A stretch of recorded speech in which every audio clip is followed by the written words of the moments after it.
Bok? Bok, liwanagin lang natin, ibig ba sabihin na dahil pinapabalik ng Kamara ang impeachment complaint, hindi na ito pag-uusapan sa Senado sa ngayon? Naku, pinabalik. Bok, paulit-ulit na kanina kasi yan din ang naging tanong ng mga senador, no? What happens next? Ang paliwanag dyan nila Senate President o Presiding Officer Jesus Codero, tuloy yung impeachment proceedings. In fact, starting tomorrow, dahil convened na sila as impeachment court, pwede nang magpadala ng summons sa kampo nila VP Sara na pwede niyang sagutin sa loob ng 10 araw at summons papunta naman sa defense na sasagutin within 5 days. Kasama rin dyan sa naaprobahang motion na yan ay hihingan ng paliwanag ang Kamara o yung prosekusyon na hindi ba talaga nila violate yung 1-year ban na sinasabi ni Senator Bato de la Rosa, kaya sinasabi niyang depektibo yung impeachment court. And pangatlo, kailangan magkaroon ng communication. Ito, Bok, future pa ha. Kailangan magkaroon ng communication yung 20th Congress at ipahayag nila sa Senado na willing pa silang i-pursue ang impeachment trial kay VP Sara Duterte. Yan yung nilalabas. Narinig nyo yun mga pre, yung impeachment complaint, binalik sa House. And then binalik din ng House sa Senado yung bola. O diba? Ang bilis. Yung mga Duterte, tuwan-tuwa na eh. No? Sabi pa ng iba, hindi, tingnan mo, pag nasa katotohanan ka, pag nasa katotohanan ka, yung mga kongresista hindi talaga magtatagumpay. Anong nangyayari ngayon? Tuloy ang impeachment trial laban dito kay Sara Duterte. Binalik yung bola eh. Kumbaga, yung bola, pinasa na sa Senado, binalik ng Senado sa Kongreso, yung Kongreso, binalik din sa Senado. Walang magawa yung Senado ngayon, kundi padala ng summons itong si Sara Duterte. Paano yan ngayon si Sara? Nasaan po si Sara? Ay, nandun pa po sa ibang bansa eh. Nagre-relax pa po dun eh. Nagre-relax ba o nagtatago na? Practice. Tanong lang yun. Or tatakas na? Wala. Yari itong kampo ng mga demonyo. Anyway, ito po yung ating bibigyan ng reaksyon ngayon mga pre. Pero syempre no, bago po tayo magtuloy-tuloy sa ating reaksyon, ayan kung bago ka pa lang dito sa ating YouTube channel, huwag kalimutang mag-like, share, and subscribe para naman po maging updated kayong lahat sa mga uploads natin. So ayan mga pre syempre meron po tayong TikTok, may Facebook po tayo, and huwag po niyong kalimutang i-follow yung ating mga social media accounts. Ayan.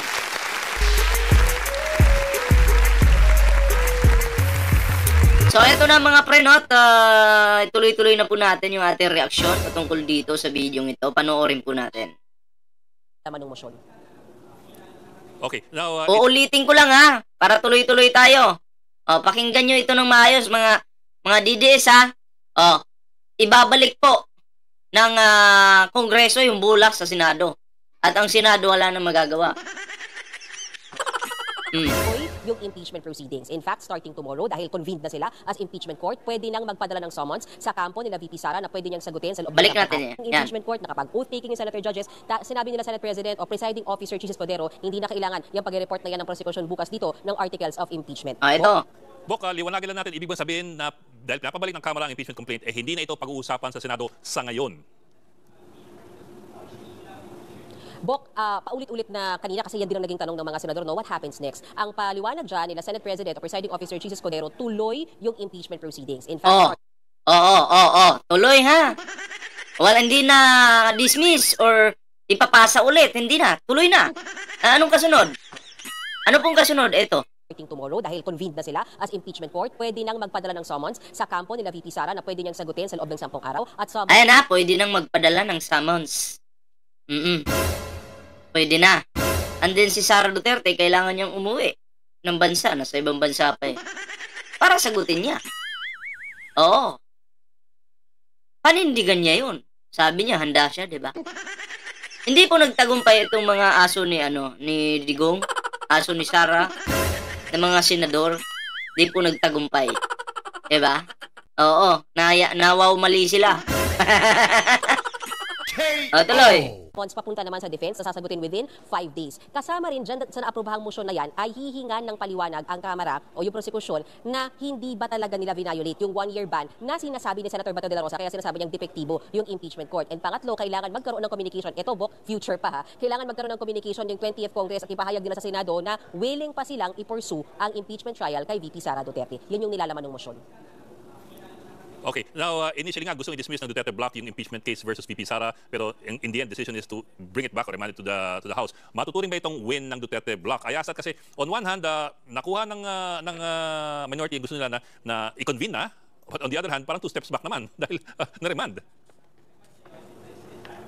Totoo yan, Bok. Medyo wala nga sa senaryo kanina talaga yung pag-remand.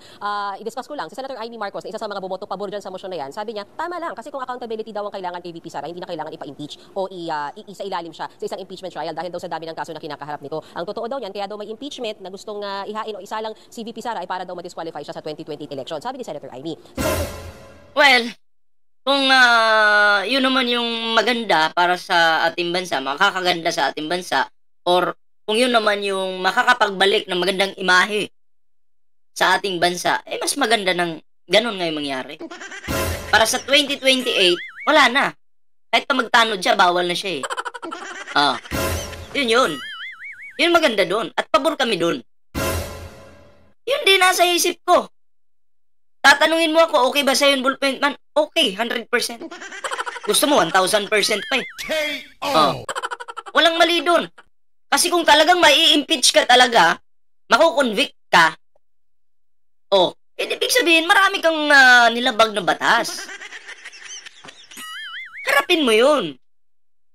Kahit ano pa sabihin nila, hindi, para lang sa 2028 makatakbo, wala na tayo dun. Ha? Kasi hindi ka naman makukonvict kung wala kang mga nilabag na batas, wala kang mga panunuhol. Yan, panunuhol, labag na yan Diba? Oo. Dr. Bato de la Rosa, towards the end ng debate ngayong gabi, sinabi niya na ang intindi niya, kinwestiyon niya, teka muna, sabi niya, bakit tayo mag-issue ng summons? Ang akala daw niya, dahil ni-remand o ni-return o binalik sa Kamara yung articles of impeachment, wala nang jurisdiction ang Senado for now. Sabi niya, magkakaroon na lang tayo ng jurisdiction pag binalik ulit sa atin yung articles of impeachment. Pakinggan lamang natin, Bok, yung bahagi ng pahayag ni Senator Bato de la Rosa at Senator Risa Hontiveros sa plenaryo kanina. We don't have the jurisdiction of these articles of impeachment already because we return it. So, bakit pa natin magpapatuloy tayo sa pagbigay ng sampina sa respondent kung binalik natin? Siguro kung mabalik na yun sa atin, saka pa tayo magpapatawag ng mag-i-issue ng summons. Yung kasasabing wala ng jurisdiction ang impeachment trial court na ito, yan ay pag-amin, yan ay pagsisinungaling dun sa phrase, sa pinagbotohang motion kani-kanina lang na without dismissing or terminating the complaint. Nasa sa atin na Tapos ngayon pala, gumawa tayo ng aksyon para mawalan ng jurisdiction. Monday.com is the best AI for work. Bakit may dito? Anong hayop to? Okay, may tanong pa ako sa'yo. I hope you don't mind. Pero a few other things. Kasi for example, saan yung nakuha yung idea na pwedeng i-remand ang articles of impeachment sa lower chamber? It's nowhere in the Constitution, and I'm not really sure if it's there in the rules of the Senate. I'm not really sure about the rules of the Senate, but in the Constitution at least, it's not in Article 11. Natumbok mo, Bok, sa haba ng debate kanina na umabot ng 5 oras, yan din yung paulit-ulit na sinasabi ng mga umaayaw dyan sa motion ng pag-return o pag-remand o pagbalik sa Kamara. Kasi sinasabi nila, gaya ng sinabi mo, wala kang makikitang ganyan sa Constitution or sa impeachment rules, hindi kasama sa options yung pagbalik sa Kamara. And then yung sinasabi nga kasing goal dyan, nila Senator Alan Cayetano, ay wala dun sa impeachment rules. ipa-explain muna sa Kamara, talaga bang hindi kayo nag-violate ng 1-year ban? At i-express nyo sa amin, kayong laman ng 20th Congress, kayong Kamara sa 20th Congress, express nyo sa amin na gusto nyo pang ituloy ito. Mga bagay na sabi ni Senator Coco Pimentel, kaya namang gawin kung itutuloy-tuloy lang yung impeachment proceeding. Kasi gaya nga nung pag-explain, kung hindi nag-violate sa 1-year ban, sabi niya, dito gawin. Bukas, actually, sabi nga nila Senator Win Gatchalian, sa pag-present ng prosecution sana ng articles of impeachment, pwede na nilang sagutin doon. So, ang sinasabi nila Senator Coco, achievable siya nang hindi kinakailangan na ibalik sa Kamara ito. Pero yun nga, Bok, sa botohan kasi, 18 senador ang pumabor sa motion na yan. Ay, that's also interesting. But I'll get to that later, that number 18 versus Hindi ko alam anong pinaplano nitong 18 senador na to. Pwedeng sumasakay sa Agos.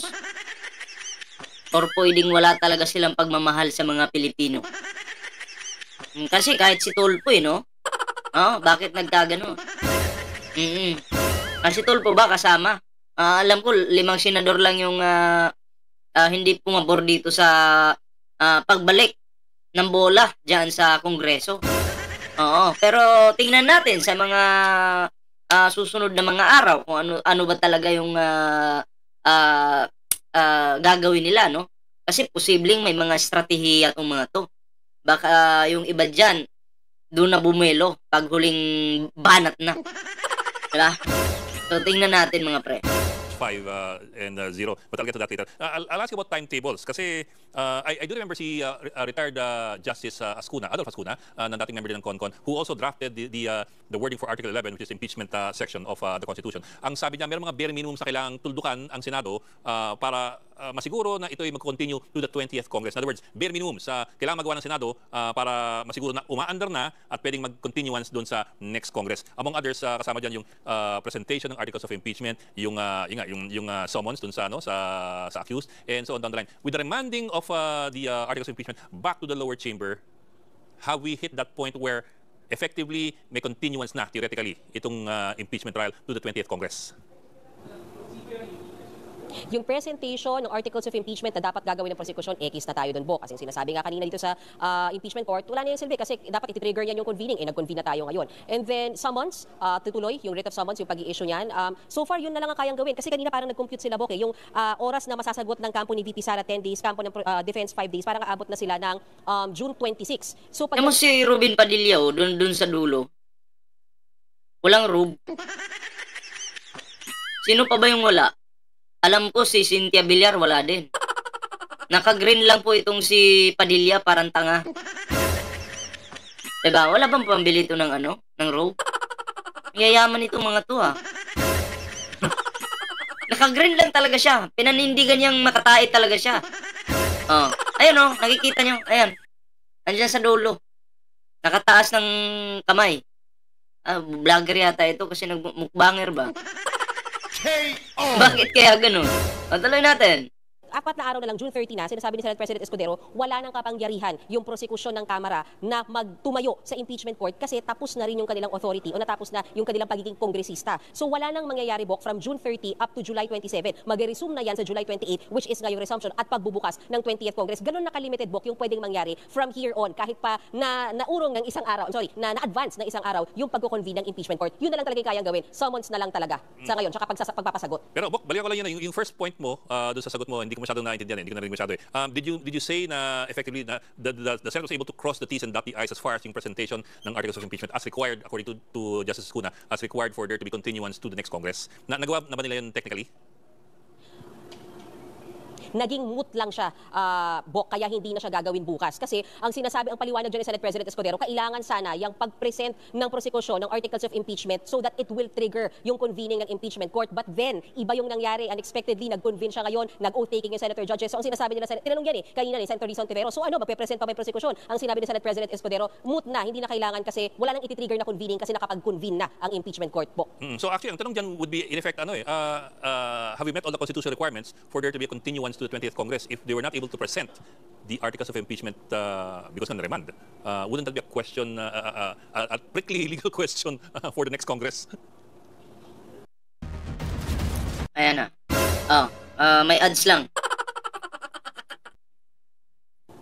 Yes, at ang gusto kong dagdagan yan kasi mismo si Senator Coco Pimentel, sabi niya, kung meron man daw silang win ngayong araw na ito ay doon sa pangalawa nga na kondisyon sa motion na dapat mag-report ang 20th Congress kung gusto pa ba nila o hindi ituloy ang impeachment trial. Kung baga, sinasabi na daw na parang nire-recognize nyo, natatawid talaga to ng 20th Congress. Pero gusto ko rin idagdag dyan, Bok, na pagkatapos manalo ng 18 senators para sa motion na ibalik yan sa Kamara, nagsalita yung ilang mga taga-Duterte block gaya ni Senator Robin Padilla na, oops, hindi ibig sabihin, kinikilala namin yan na pwedeng tumawid yan sa 20th Congress. So ang gusto ko lang sabihin, Bok, until now, malabo pa rin yan. Hindi pa rin talaga nagkakasundo yung mga senador kung tatawid ba yan sa 20th Congress or hanggang 19th, ito na to, tapos na dito. Okay, so that's going to be a really prickly question. It's also going to be more awkward kasi... Well, pag yung mga maka-Duterte, tipigilan po nila yan. Expected na natin yan. Nagagawin po nila yan. Diba? Pero, tandaan po natin na parang normal na korte lang ba? No? Halimbawa, itong tao na to may kaso. Nagpalit ng miyembro yung halimbawa, nagpalit ng judge. Ibig bang sabihin na itong tao na to,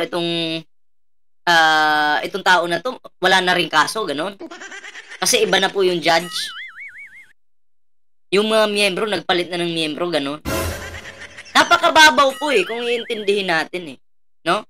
Alam naman nating mali yung mga desisyon or mga plano nitong mga kampon ng demonyo. Mali po. Mali sa mali. Diba?